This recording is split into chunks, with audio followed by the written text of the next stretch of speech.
that it's more difficult to influence a person if he keeps his thoughts in purity? Yes, absolutely. When faced with various religions, it is very difficult to influence Muslims. They are in a constant connection with the egregore. They do namaz every day and read prayers on a daily basis.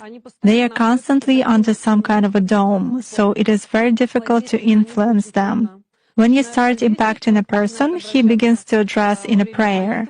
Indeed, many of them are very different from those who come to church only when everything is bad in their life. They come to pray, and then for 5 years they forget about God, some canons, and so on.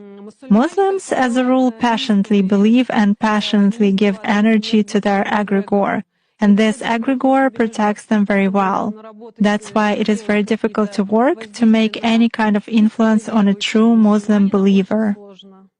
Is this some kind of a good egregore? Well, for them, yes. This egregore is good for adepts who contribute good energy to it. How do you sense it? For instance, you have found an energy trace of such person. What's next? Do you try to drag him somehow to visualize this threat and you fail? Or how do you do that? It disappears. I cannot get a grip on it. I focus on it, but something immediately knocks me out of the flow, just like that. Or I visualize a person in front of me clearly and can affect him even at a mental level, but some image is not created in my mind at all. I even look at a photo, reproduce an image, but it vanishes from my mind.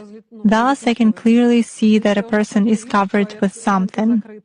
Does this only work with Muslims? It does for me.